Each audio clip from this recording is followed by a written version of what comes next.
السلام علیکم ورحمۃ اللہ وبرکاتہ۔ اعوذ باللہ من الشیطان اللعین الرجیم۔ بسم اللہ الرحمن الرحیم۔ الحمد للہ رب العالمین، الصلاۃ والسلام علی سید الانبیاء والمرسلین وعلی اہل بیتہ الطیبین الطاہرین ولعنۃ اللہ علی اعدائہم اجمعین، اما بعد۔ حاضرین و سامعین، ہم اپنے ان پروگرامز میں عقائد کے حوالے سے چند باتیں پیش کرنے کی کوشش کر رہے ہیں۔ اب تک آپ کی خدمت میں عقائد کی بنیاد یعنی توحید کے اوپر گفتگو ہوئی کہ اس توحید کی تین شقیں ہیں۔ پہلی توحید کا نام ہے توحید ذاتی، اور دوسری ہے صفاتی، اور پھر توحید افعالی ہے۔ توحید کا ہماری زندگی میں کیا اثر ہے، اس کے کیا فوائد ہیں، اور توحید کا انکار کرنے پر انسان کیسے شرک کی وادیوں میں داخل ہو جاتا ہے، ان باتوں کو آپ کی خدمت میں پیش کیا گیا۔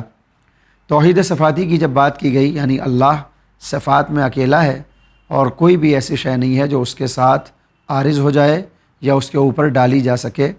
جتنی بھی اللہ کی صفات ہیں، جنہیں ہم صفات ثبوتیہ کہتے ہیں، وہ عین ذات ہیں، یعنی ہم اس کی ذات کو اور صفت کو الگ الگ نہیں کر سکتے۔ جب ہم ان صفات کی بحث میں جاتے ہیں تو لاتعداد صفات اور خوبیوں میں ہمیں ایک صفت نظر آتی ہے جس کو صفت عدالت کہا جاتا ہے، اور یہ صفت عدالت اتنی اہم ہے کہ اس کو خود مولا امام جعفر صادق علیہ السلام نے توحید کے فوراً بعد جگہ دی ہے۔ یعنی اللہ کی تمام صفات میں کسی بھی صفت کو عقائد کی اس فہرست میں شامل نہیں کیا گیا جو ہمارے بنیادی عقائد ہونے چاہیے، کیونکہ اصول دین میں جب ہم عقیدوں کو گنتے ہیں تو سب سے پہلے توحید، اور پھر اگلے نمبر پر ہم کہتے ہیں عدالت، اور اس کے بعد نبوت، امامت و قیامت۔ یعنی ان تمام صفات کے درمیان صرف عدل ہی وہ صفت ہے جس کو باقاعدہ طور پر توحید کے بعد کیا ہے عدل، کیا ہے اس کو لے کر نظریات، اور اس کو ماننا کیوں ضروری ہے اور نہ ماننے پر کیا خرابیاں آتی ہیں، انشاءاللہ اپنے پروگرامز میں ان باتوں کو پیش کرنے کی کوشش کروں گا۔ سب سے پہلے عدل کی تعریف ہو جائے کہ عدل کس کو کہتے ہیں۔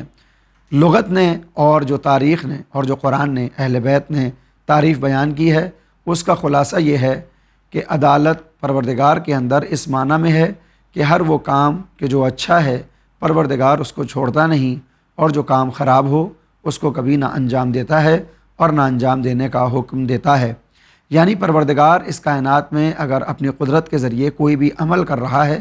تو وہ قبیح نہیں ہو سکتا، وہ اس کی حکمت اور مشیت کی بنیاد پر ہے، کیونکہ وہ عادل ہے۔ انسان یا کوئی بھی شے اپنی عدالت کو اسی وقت چھوڑتی ہے جب اس کے یہاں دو باتیں پائی جاتی ہوں۔ پہلا، اس کے پاس علم نہ ہو اور جہل کی بنیاد پر وہ غلطی کر جائے، یا پھر محتاج ہو اور اپنی احتیاج کو چھپانے کے لیے وہ غلطی کرے۔ پروردگار کے یہاں یہ دونوں باتیں نہیں پائی جاتی۔ وہ عالم ہے، بلکہ ہر شے کا عالم ہے، جو وجود میں آ چکی ہے یا جو وجود میں آنے والی ہے، وہ اس کا علم رکھتا ہے، اور وہ محتاج نہیں ہے کسی بھی شے کا، کیونکہ اگر ہم اللہ کو محتاج مان لیں گے تو پھر وہ اللہ نہ رہ جائے گا۔ اس بنیاد پر پروردگار کو کوئی ضرورت نہیں ہے کہ وہ عدالت کے علاوہ کسی اور ذریعے سے اپنے امور کو انجام دے۔ ہو سکتا ہے کہ یہ سوال ہو کہ یہ تو اتنی واضح بات ہے، پھر اس میں بحث کیوں ہوتی ہے اور یہ ہمارے عقائد میں کیوں شامل ہے؟ تو اس کا جواب یہ ہے کہ جب ہم مسلمانوں کے گروہوں پر نظر ڈالتے ہیں تو فقہ کے اعتبار سے ہمیں چند گروہ نظر آتے ہیں۔ مثال کے طور پر جب ایک مسلمان نماز پڑھنا چاہتا ہے، یا روزہ رکھنا یا کھولنا چاہتا ہے، یا حج کے ارکان انجام دینا چاہتا ہے، تو اس کے سامنے چار طرح کی فقہیں ہوتی ہیں: فقہ حنبلی، فقہ حنفی، فقہ مالکی اور فقہ شافعی، اور اسی میں ایک فقہ ہماری ہے جسے فقہ جعفری کہا جاتا ہے۔ لیکن بات جب عقائد کی ہوتی ہے، سوچ اور خیال اور نظریات کی ہوتی ہے، تو پھر مسلمان تین حصوں میں بٹتے ہوئے دکھائی دیتے ہیں۔ ایک حصے کو اشاعرہ کہا جاتا ہے، دوسرے حصے کو معتزلہ کہا جاتا ہے، اور تیسرے حصے کو امامیہ کہا جاتا ہے۔ یعنی فقہ میں ہماری 5 یا 6 قسمیں ہو سکتی ہیں، مگر عقائد میں ہماری 3 ہی قسمیں ہیں، ہماری یعنی مسلمانوں کی۔ اشاعرہ، معتزلہ اور امامیہ کا بنیادی فرق یہ ہے کہ جن کے یہاں اصول دین 5 ہیں، اصول مذہب 5 ہیں، وہ شیعہ کہلاتے ہیں، یعنی توحید، عدالت، نبوت، امامت اور قیامت کو عقیدہ ماننے والے افراد مسلمان بھی ہیں اور مومن اور شیعہ کہلاتے ہیں۔ اس کے مقابلے پر اصول دین کو 3 کی حد تک محدود رکھنے والوں کو اشاعرہ کہا جاتا ہے۔ یہ وہ لوگ ہیں جو توحید کے بعد فوراً نبوت کا اقرار کرتے ہیں، اور نبوت کے بعد قیامت کا اقرار، یعنی توحید کے ساتھ یہ عدالت کو قبول نہیں کرتے اور نبوت کے بعد امامت کو قبول نہیں کرتے۔ ان کو اشاعرہ کہا جاتا ہے۔ اور پھر تیسرا ایک عقیدہ آتا ہے جن کے یہاں اصول دین 4 ہوتے ہیں، یعنی امامیہ کے یہاں 5 ہیں، اشاعرہ کے یہاں 3 اور ان کے یہاں 4 نظر آتے ہیں۔ یہ معتزلہ کہتے ہیں کہ ایک مسلمان کے لیے ان 4 عقیدوں کا پایا جانا اس کی ذات میں لازم ہے۔ پہلا عقیدہ ہے توحید، دوسرا عقیدہ ہے عدالت، تیسرا ہے نبوت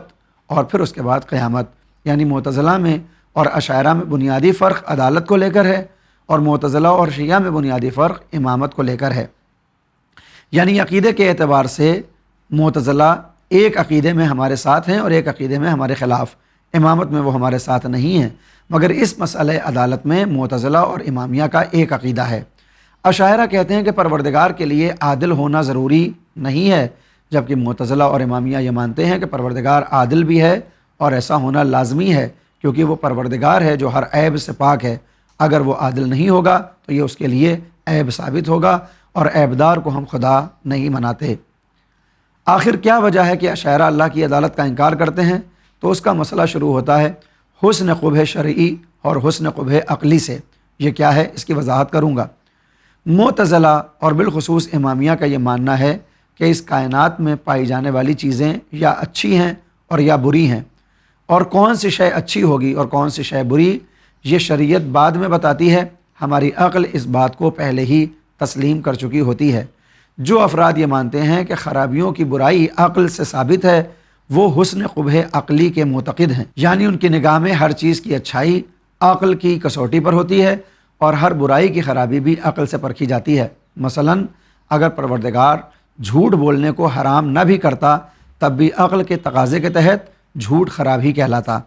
اسی طرح سے اگر غیبت کو اللہ منع نہ بھی کرتا تب بھی یہ غیبت جائز نہیں ہوتی اور صحیح نہیں سمجھی جاتی، کیونکہ ہماری عقل ان چیزوں کو قبول کرنا نہیں چاہتی اور ان کو بہتر نہیں سمجھتی ہے۔ لہٰذا جو افراد اور جو گروہ یہ مانتے ہیں کہ چیزیں یعنی کسی بھی چیز کی اچھائی اور برائی عقل کی بنیاد پر ہے، وہ کہتے ہیں حسن قبح عقلی۔ اس کے مقابلے میں دوسرا نظریہ حسن قبح شرعی کا ہے، یعنی ان کا یہ ماننا ہے کہ دنیا کی کوئی بھی چیز نہ اچھی ہے اور نہ دنیا میں پائی جانے والی کوئی چیز خراب ہے۔ جب شارع یعنی پروردگار کسی بھی چیز کے لیے کہہ دے کہ یہ اچھا ہے تو وہ اچھی ہو جائے گی، اور جس چیز کے لیے کہہ دے کہ وہ بری ہے تو وہ بری ہو جائے گی۔ بظاہر سننے میں یہ جملہ بڑا اچھا لگتا ہے کہ یہ کتنا معتقد ہے پروردگار پر کہ اپنی عقل کو استعمال ہی نہیں کرتا بلکہ اپنے امور کو پروردگار کے حوالے کرتا ہے اور کہتا ہے کہ جو وہ کہے گا وہی اچھا اور جو وہ کہے گا وہی برا۔ دیکھنے میں یہ بات جتنی اچھی لگتی ہے اور سننے میں کانوں کو جتنی بھلی معلوم ہوتی ہے، در حقیقت یہ اتنی زیادہ خطرناک ہے۔ اس بات کا لازمہ کہ اللہ جو کر دے وہی اچھا ہوگا اور جو نہ کرے وہی خراب ہے، اس کا لازمہ یہ ہوگا کہ دنیا میں فساد پیدا ہو جائے گا، کوئی بھی نیکیوں کی طرف نہیں جائے گا، اس دنیا میں عدل کا نظام ختم ہو جائے گا، برابری اور برادری کو دفن کر دیا جائے گا، کوئی کسی کے حقوق کی رعایت نہیں کرے گا۔ یہ آج دنیا کا جو نظام چل رہا ہے، اس میں جو برابری ہے، جو برادری ہے، جو ایک ڈر اور خوف ہے جہنم کا، قیامت کا، وہ اسی بنیاد پر ہے کہ اگر ہم نیکی کریں گے تو اللہ ہمیں انعام دے گا اور اگر ہم برائی کریں گے تو اللہ ہمیں سزا دے گا۔ جس دن یہ عقیدہ ختم ہو جائے کہ ہمارے اپنے عمل سے کوئی فرق ہی نہیں پڑتا، ہم چوری کریں یا ڈکیتی ڈالیں معاذ اللہ، ہم جھوٹ بولیں یا سچ بولیں، ہمارے عمل کی کوئی حیثیت نہیں ہے، قیامت کے دن اللہ جسے چاہے گا جنت بھیجے گا، اللہ جسے چاہے گا جہنم، تو پھر ہم کبھی بھی نیک کاموں کی طرف نہیں بڑھیں گے۔ لہٰذا حسن قبح شرعی کو ماننے کا ایک نقصان دنیا میں ہوگا کہ انسان اچھائیوں سے دور ہو جائے گا، وہیں دوسری طرف یہ پروردگار پر الزام ہوگا کہ جو قرآن میں کہتا ہے ان اللہ یأمر بالعدل، تمہارا اللہ بے شک عدل کا حکم دیتا ہے، عدالت سے کاموں کو انجام دینے کا حکم دیتا ہے، تو پھر یہ اللہ پر سوال ہوگا کہ وہ ہم سے تو عدالت طلب کرتا ہے مگر خود عدل کے تقاضوں کو پورا نہیں کرتا۔ اشاعرہ یہ مانتے ہیں کہ ہم دنیا کے اندر چاہے اچھائیاں کریں چاہے برائیاں کریں، ہمارے اندر خوبیاں پائی جائیں یا برائیاں پائی جائیں، جب میدان محشر سجایا جائے گا، جنت اور جہنم کی تقسیم ہوگی، تو پھر کوئی بھی ہمارا حق وہاں پر نہیں ہے۔ پروردگار اگر کسی کے ذریعے کیے گئی تمام نیکیوں کو رد کر دے، یعنی دنیا میں جس نے کبھی کوئی برائی اور خرابی نہ کی ہو، کوئی گناہ نہ کیا ہو، ہمیشہ نیکی کرتا رہا ہو، خوبی کرتا رہا ہو، اگر قیامت میں پروردگار اس ایسے نیک انسان کو جہنم میں ڈال دے تو اللہ پر اعتراض نہیں ہوگا، کیونکہ اس کا ہی عمل عدل کہلاتا ہے۔ یعنی نیک انسان کو جہنم میں ڈال دیا جانا بھی عدالت ہے، کیونکہ عدل کو اور حسن قبح کو عقل طے نہیں کرے گی بلکہ شرع طے کرے گی، اور اللہ جو کرے گا وہی حسن ہو جاتا ہے۔ لہٰذا ایسے سوچنے سے انسان عبادتوں کے راستوں سے بھٹک جائے گا، نیکیوں سے دور ہو جائے گا اور یہ دنیا جہنم ہو جائے گی، اور حرف آ جائے گا پروردگار کی عدالت پر۔ بار بار ان چیزوں کو اس لیے دہرا رہا ہوں کہ یہ وہ ٹرمز ہیں، یہ وہ اصطلاحیں ہیں جنہیں ہمیں جاننا چاہیے، جو ہمارے عقیدے کے لیے لازمی ہے۔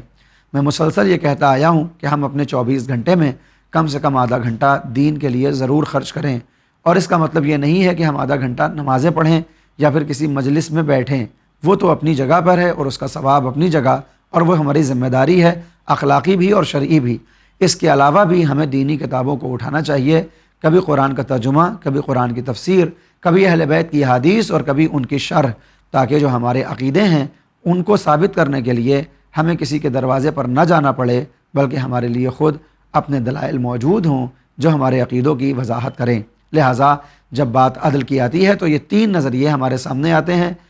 ایک نظریہ وہ ہے جو اشاعرہ کا ہے، کہ جو یہ کہتے ہیں کہ صاحب جو اللہ کر دے گا وہی عدل ہے، عقل ہماری کسی چیز کو عدالت کی کسوٹی پر نہیں لے جا سکتی، اور کسی بھی چیز کی برائی اور خرابی عقل طے نہیں کرے گی۔ دوسری جگہ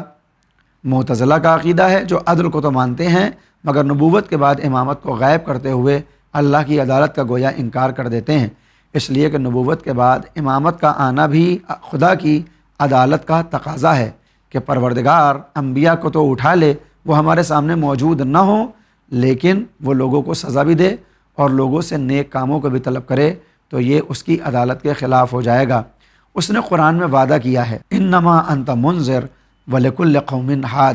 پیغمبر سے پروردگار کہتا ہے کہ آپ کا کام ہے انذار کرنا، لوگوں کو خبردار کرنا، اور ہم نے ہر قوم کے لیے ایک ہدایت کا اور ایک ہادی کا انتظام کیا ہے۔ اللہ قرآن میں یہ وعدہ بھی کر لے اور پیغمبر اسلام کو اٹھانے کے بعد ہدایت کا کوئی انتظام بھی نہ رکھے، تو یہ اس کی عدالت پر حرف آ جاتا ہے۔ لہٰذا اہل تشیع کے یہاں عدالت ہی کے قاعدے کے تحت ہم نبوت کے بعد امامت کو بھی قبول کرتے ہیں، کیونکہ اللہ کی تمام صفات میں عدالت ہی وہ صفت ہے کہ جس کی بنیاد پر آنے والے عقیدوں کو صحیح سمجھا جاتا ہے۔ یعنی اگر کوئی عدالت کا انکار کرے تو پھر اللہ کی طرف سے بھیجے جانے والے انبیاء کی ضرورت بھی ختم ہو جایا کرتی ہے۔ اگر کوئی اللہ کو عادل ہی نہ مانے تو پھر امامت کا نظام بھی ضروری نہیں رہ جاتا، اور اگر کوئی اللہ کی عدالت کا ہی منکر ہو جائے تو پھر قیامت کی سزاؤں اور اس کی جزا اور اس کے صلہ کا بھی کوئی معنی نہیں بنتا۔ یعنی توحید کے بعد آنے والے آخر کے یہ 3 عقیدے منحصر ہیں اللہ کی عدالت کے اوپر۔ لہٰذا اگر یہ عقیدہ عدالت ہمارا مستحکم ہوگا تو آنے والے عقیدے بھی بہتر ہو جائیں گے۔ ہو سکتا ہے کہ آپ سوچیں کہ عدالت سے نبوت اور امامت کا کیا تعلق ہے، تو پہلا تعلق یہ ہے کہ اگر اللہ عادل نہیں ہوتا تو پھر وہ ہمارے لیے نبی نہیں بھیجتا۔ اس کا مطلب کیا ہے؟ اس کا مطلب یہ ہے کہ وہ پہلے دن قانون بناتا کہ جو اچھائی کرے گا وہ جنت میں جائے گا، جو برائی کرے گا وہ جہنم میں جائے گا، مگر اس چیز کا کوئی انتظام ہی نہ کرتا کہ اچھائی کیا ہے یہ کون بتائے گا، برائی کیا ہے یہ کون بتائے گا۔ ہو سکتا ہے بہت سے لوگ کہیں کہ اللہ نے عقل دی ہے اور عقل بتائے گی کہ اچھائی کیا ہے اور برائی کیا ہے۔ یقیناً ہم سب کے پاس یہ عقل پائی جاتی ہے کہ ہم چیزوں کی اچھائیوں اور برائیوں کو سمجھ سکتے ہیں، مگر چونکہ ہم سب کا لیول برابر نہیں ہوتا، ہم سب کی عقل برابر نہیں ہوتی، لہٰذا اگر کوئی یہ بتانے والا عقل کل کی حیثیت سے موجود نہ ہوتا کہ کون سی خوبیاں ہیں اور کون سی خامیاں برائیاں کہ جن سے ہمیں بچنا ہے اور جن خوبیوں کو ہمیں اپنے اندر پیدا کرنا ہے، اگر کوئی عقل کل نہ ہو تو پھر ہر انسان اپنے اعتبار سے اچھائیوں کی ایک فہرست اور برائیوں کی ایک فہرست لے کر آتا اور اپنے آپ کاموں میں مشغول ہو جاتا۔ لہٰذا پروردگار نے حسن قب کو تو عقلی بنایا کہ تمہاری عقل میں یہ صلاحیت ہے کہ اچھائی اور برائی کو سمجھ سکو، لیکن بعض اوقات یہ عقل خاموش ہوتی ہے تو پھر اسے ایک ہوشدار دینے والے، ایک خبردار کرنے والے کی ضرورت ہوتی ہے، اور اس خبردار کرنے والے کو ہی نبی کہا جاتا ہے، کیونکہ لفظ نبی نبا سے آیا ہے، اور نبا کا معنی ہے خبر لانے والا۔ یہ جو نبی آتا ہے یہ وہ خبر لے کر آتا ہے کہ جس کے پہنچنے کے بعد ہم یہ فیصلہ کرتے ہیں کہ ہمیں اس خبر پر کیسے ری ایکٹ کرنا ہے۔ لہٰذا عدالت کا عقیدہ ہمارے بنیادی عقیدوں میں سے ہے۔ سوال یہ پیدا ہوتا ہے کہ آخر بہت سے افراد تو ایسے بھی ملتے ہیں کہ جو اللہ کی عدالت کے قائل ہوتے ہیں، یعنی وہ یہ مانتے ہیں کہ پروردگار عادل ہے اور اس نظام کو عدالت سے چلا رہا ہے، پھر وہ شک کرتے ہیں کہ پھر آخر کیوں اس دنیا کے اندر ہم شر، فساد، ظلم اور بربریت کو دیکھتے ہیں۔ تو اس چیز کو کون حل کرے گا کہ دنیا کے اندر شر و فساد ہے تو اس کو کیسے حل کیا جائے، اگر خرابیاں ہیں تو اس کا کیا جواب دیا جائے؟ ان چیزوں کو اسی بحث عدالت میں حل کیا جاتا ہے۔ جب عدالت کا باب کھلتا ہے کہ پروردگار کی عدالت کے تقاضے کیا ہیں، تو ان میں ایک بحث آتی ہے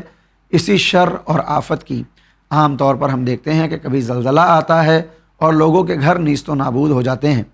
کبھی دریا میں آنے والا سیلاب ہمارے گھروں کو بہا لے جاتا ہے، اور کبھی آسمان سے ایسی بارش ہوتی ہے کہ جو ہمارے جینے کو محال کر دیتی ہے۔ کبھی کہیں زمین سے لاوا نکلنے لگتا ہے کہ جس کی چپیٹ میں بہت سے جانور آ جاتے ہیں۔ جب ان چیزوں کو ایک عام انسان دیکھتا ہے تو وہ پروردگار کے اوپر شک بھی کرتا ہے اور شبہ ہونے لگتا ہے، اور وہ اللہ کے وجود پر انگلی اٹھا دیتا ہے۔ یہ اس لیے کیونکہ ہم نے اللہ کی عدالت اور حکمت کو صحیح طریقے سے نہیں سمجھا ہوتا۔ اگر ہم توحید کے بعد اللہ کی عدالت کا یقین اپنے سینوں میں رکھیں گے، ہمارے پاس دلیل ہوگی کہ پروردگار جو کرتا ہے اپنی حکمت کے تحت کرتا ہے اور وہ کبھی کسی پر ظلم نہیں کرتا، تو یہ ساری چیزیں قابل حل ہیں۔ کیسے قابل حل ہوں گی؟ اس کے لیے عدالت کا عقیدہ رکھنے والوں نے ان شرور کو دیکھ کر دو باتیں کہی ہیں۔ پہلی بات یہ کہ پہلے تو یہ طے کرنا ہوگا کہ یہ جو آفت اور یہ شر ہم دنیا میں دیکھ رہے ہیں، یہ اللہ کی طرف سے ہے یا پھر بندوں کی طرف سے؟ کیونکہ قرآن میں بھی آیا اور ہم دعاؤں میں بھی پڑھتے ہیں کہ بہت سے شرور ایسے ہیں، بہت سی آفتیں ایسی ہیں، بہت سے فسادات ایسے ہیں جو ہمارے اپنے ہی کیے دھرے ہوئے ہیں اور ہمارے اپنے کاموں کی ہی صلے کے طور پر نظر آتے ہیں۔ ظہر الفساد فی البر والبحر بما کسبت ایدیہم، یعنی ان کے ہاتھوں کے ذریعے جو کام کیے گئے اس کے ذریعے سے ایک فساد برپا ہوا، ایک شر دیکھا گیا جس کو نسبت دے دیتے ہیں اللہ کی طرف۔ اگر کہیں سیلاب میں مکان بہایا جا رہا ہے اور کسی کی جان جا رہی ہے تو آیا اس میں غلطی خدا نخواستہ یا خطا پروردگار کی ہے یا پھر اس گھر بنانے والے کی ہے کہ جس نے دریا کے کنارے گھر بنایا ہے؟ اگر یہ گھر اس نے دریا کے کنارے نہ بنایا ہوتا تو آج نہ اس کا گھر خراب ہوتا اور نہ سیلاب سے اس کو کوئی ایذا پہنچتی۔ بہت سے لوگ سوال کریں گے کہ ہم تو شہر کے بیچ میں رہتے ہیں اور جب سیلاب آتا ہے تو پانی ہمیں بھی نقصان پہنچاتا ہے، تو پھر اس کا جواب تلاشا جائے گا کہ یہ سیلاب اللہ کی طرف سے ہے یا پھر کسی دوسرے انسان کی طرف سے۔ جب انسان نے پیڑوں کو کاٹنا شروع کیا اور درختوں کی دنیا کو اجاڑ کر کنکریٹ کی دنیا بنانا شروع کی، تو جو نظام پروردگار نے بنایا تھا اس نظام میں انسان نے خلل ڈالا، اور اس خلل کا نتیجہ یہ ہوا کہ ہم ایسی چیزوں سے دوچار ہوتے ہیں اور نقصان اٹھاتے ہیں۔ اسی طرح سے ہر پریشانی اور ہر بلا کو دیکھنے سے پہلے یہ جانچنا ہوگا کہ یہ بلا یا پریشانی پروردگار کی طرف سے ہے یا انسانوں کی بنائی ہوئی۔ مثلاً ابھی 3 برس پہلے جو ایک پوری دنیا کے اندر خوف کا سایہ تھا، کورونا اور کووڈ نامی قہر کا، تو بہت سے لوگ اس کو اللہ کی طرف بھیج رہے تھے اور ہر کوئی یہ نسبت دے رہا تھا کہ پروردگار نے ہی اپنی قدرت دکھائی ہے، پروردگار نے اپنے غیظ و غضب کا اظہار کیا ہے۔ لیکن ان ساری باتوں کو کہنے سے پہلے یہ طے کرنا ہوگا کہ یہ کورونا یا کووڈ یا جو بھی وہ جرثومہ تھا جس نے پوری دنیا کو گھروں میں بند کر دیا، آیا یہ جرثومہ انسان کے کارناموں سے وجود میں آیا تھا یا پھر پروردگار نے عذاب کی صورت میں بھیجا؟ اور اگر یہ طے ہو جائے کہ انسان ہی کے کارناموں سے ایسا ہوا تو پھر اس میں خطا خدا کی کہاں ہو سکتی ہے؟ تو پہلا مسئلہ آفت اور شر اور بلا میں یہ ہوتا ہے کہ ہم کو یہ طے کرنا ہوگا کہ یہ بلا اللہ کی طرف سے ہے یا پھر بندوں کے بنائے ہوئے اپنے اعمال اور افعال کی وجہ سے۔ اگر کوئی جوان کسی نشے کا عادی ہو جائے اور جوانی کے عالم میں دنیا سے چلا جائے تو پھر اللہ کی عدالت کے اوپر حرف نہیں آئے گا کہ کیسا ظالم ہے خدا معاذ اللہ کہ ضعیف ماں باپ سے ان کا جوان بیٹا چھینا۔ اللہ نے اس کا جوان بیٹا نہیں چھینا، بلکہ وہ نشے کی عادت تھی کہ جس کی بنیاد پر اس کی باڈی کے نظام میں خلل واقع ہوا اور وہ دنیا سے چلا گیا۔ لہٰذا پہلی ذمہ داری ہماری ہر بلا کو دیکھنے کے بعد یہ ہے کہ ہم طے کریں کہ یہ آفت اللہ کی طرف سے ہے یا بندوں کی طرف سے۔ ہو سکتا ہے کہ بہت سے لوگ یہ کہیں کہ زلزلہ تو انسان کی غلطی سے نہیں آتا، وہ تو پروردگار لے کر آتا ہے کہ جس کے بعد سینکڑوں بلڈنگیں گر جاتی ہیں، لاکھوں لوگ دنیا سے چلے جاتے ہیں۔ تو اب اس کا مسئلہ دوسری جگہ پر حل کیا جائے گا جب یہ طے ہو جائے کہ یہ جو بلا آئی ہے یا جو آفت آئی ہے جسے ہم شر اور آفت سمجھ رہے ہیں، یہ انسانی ہاتھوں کا کیا دھرا نہیں ہے بلکہ اللہ کی طرف سے ہے۔ تو پھر ہم یہ تلاشیں گے کہ اگر اللہ کی طرف سے ہے تو آیا اس میں صرف خرابی یا بربادی ہے یا اس کا کوئی فائدہ بھی ہے؟ اب اس کے 2 جواب ہیں۔ جو افراد زلزلے میں جان دے دیتے ہیں شاید پروردگار نے ان کی زندگی اتنی ہی رکھی ہے، اور شاید نہیں، یہ قانون ہے پروردگار کا کہ اس نے کہا کہ جب ہم تمہیں زندگی دیں گے، جب تمہیں حیات دیں گے تو ایک دن ایسا آئے گا کہ کل نفس ذائقۃ الموت ثم الینا ترجعون، تمہیں موت کا ذائقہ چکھایا جائے گا اور پھر تمہیں ہماری بارگاہ میں پلٹ کر آنا ہوگا۔ ہو سکتا ہے جو افراد زلزلے میں جاں بحق ہو رہے ہوں، ان کی زندگی اور حیات بس پروردگار نے اتنے ہی دنوں کے لیے رکھی ہو، اور پھر جب ان کی موت کا زمانہ آیا تو یہ زلزلہ سبب بنا کہ وہ اپنے پروردگار سے ملاقات کے لیے حاضر ہو گئے۔ اور دوسرا پھر یہ سوال ہوگا کہ آیا اس زلزلے سے کیا صرف تباہی اور بربادی آئی ہے یا پھر کوئی فائدہ بھی ہوا ہے؟ آج کے سائنسداں افراد یہ کہتے ہیں کہ جب پلیٹیں آپس میں ٹکراتی ہیں زمین کی یا ان میں کوئی خلفشار ہوتا ہے تو زلزلہ رونما ہوتا ہے، مگر اس زلزلے کا ایک فائدہ یہ ہوتا ہے کہ زمین کے اندر چھپے ہوئے معدنیات بھی باہر آتے ہیں، جس کو بعد میں انسان انکشاف کرتا ہے اور پھر اس سے بہت سی ترقی کے راستے کھل جاتے ہیں۔ یعنی یہ زلزلہ ہی سبب بنتا ہے کہ جب ہم چیزوں کی تہہ تک پہنچتے ہیں اور پھر اس کے بعد ایک نئی دنیا کا آغاز ہو جاتا ہے۔ لہٰذا جب بھی ہم کبھی کوئی بلا یا آفت یا شر یا فساد دیکھیں تو ہمیں چند سوال اپنے آپ سے کرنے چاہیے، جب ان کے جواب مل جائیں تب ہم پروردگار سے شکوہ کریں۔ سب سے پہلا سوال یہی ہونا چاہیے کہ کیا ہم اللہ کو عادل مانتے ہیں یا نہیں، اور اگر عادل مانتے ہیں تو کیا پھر پروردگار کی حکمت کو بھی ہم قبول کرتے ہیں یا نہیں، اور اگر حکمت اور عدالت کو قبول کرتے ہیں تو پھر اس کے کاموں میں ہم اعتراض نہیں کر سکتے۔ پھر اس کے بعد دوسرا قدم یہ ہوگا کہ جس آفت و بلا کا ہم نے سامنا کیا ہے، جس کی بنیاد پر سوال پیدا ہو رہا ہے، یہ طے کرنا ہوگا اور یہ دیکھنا ہوگا کہ یہ آفت و بلا پروردگار کی طرف سے ہے یا پھر انسان کی طرف سے۔ اور جب یہ بھی طے ہو جائے گا کہ انسانوں کی طرف سے نہیں ہے تو پھر یہ دیکھنا ہوگا کہ اس آفت اور بلا کا فائدہ زیادہ یا نقصان زیادہ ہے۔ اگر فائدہ زیادہ ہو اور نقصان کم تو اس کام میں کوئی حرج نہیں ہے، اس لیے کہ ہم نے دیکھا ہے اس کائنات میں چیزیں تبھی موجود ہوتی ہیں جب وہ کہیں سے ہو کر گزرتی ہیں۔ ایک پروسیجر ہوتا ہے، ایک طریقہ ہوتا ہے۔ اس دنیا کو اللہ نے عالم اسباب و مسببات بنایا ہے، یعنی کاز اور ایفیکٹ کی دنیا ہے۔ تو بعض وقت ایک کاز ایک بڑے کام کے لیے اچھی ثابت ہوتی ہے، مگر وہی کاز چھوٹی چیز کے لیے شاید نقصان دہ ہو جاتی ہے۔ مثال کے طور پر پروردگار یہ چاہتا ہے کہ تم نماز پڑھو، وہ ہم سے طلب کرتا ہے کہ تم نماز پڑھو، مگر سردی کے موسم میں ٹھنڈے پانی سے وضو کرنے کی تکلیف جب ہم برداشت کرتے ہیں تبھی مصلی نماز پر آتے ہیں اور اللہ کی قربت حاصل ہو جاتی ہے۔ تو بظاہر ٹھنڈے پانی میں وضو کرنا یہ ہمیں آفت اور بلا معلوم ہو سکتا ہے، لیکن اس تھوڑی سی آفت اور بلا کو برداشت کرنے کے بعد، آزمائش کو اور امتحان کو دینے کے بعد ہم اللہ سے نزدیک ہو کر اس مقام تک پہنچ جاتے ہیں کہ جو مقام اتنا بڑا ہے جس کے لیے یہ چھوٹی سی قربانی دی جا سکتی ہے۔ لہٰذا ہم سب کے اوپر یہ لازمی ہے ہم توحید کے بعد اللہ کی عدالت کا یقین سینوں میں رکھیں، اس کی عدالت کے لیے عقلی دلائل ہمارے سامنے ہوں، قرآن کریم کی آیات، اہل بیت کی روایات اور علماء کی تعلیمات کے آئینے میں اپنے عقیدوں کو بہتر سے بہتر کرتے چلے جائیں، تاکہ ان عقیدوں کی بنیاد پر کہ جن میں عدالت اور حکمت بھی شامل ہے، ہم اپنی اس دنیا کو بہتر گزار سکیں اور پھر ہم اللہ سے شکوہ کرنا چھوڑ دیں۔ جس دن ہمارا عقیدہ عدالت درست ہو گیا، بہت سی شکایتیں ختم ہو جائیں گی۔ پروردگار سے دعا ہے کہ وہ ہمیں اپنے سچے بندوں میں شامل ہونے کی توفیق دے اور ہمارے عقائد کو اس طرح سے مضبوط کرے جیسے ان کو ہونا چاہیے، اور وقت آخر موت کے وقت جب شیطان ہمیں اپنے دام فریب میں الجھانے کی کوشش کرے تو ہمارے عقلی دلائل ہمیں اللہ سے دور نہ ہونے دیں۔ وآخر دعوانا ان الحمدللہ رب العالمین، والسلام علیکم ورحمۃ اللہ وبرکاتہ۔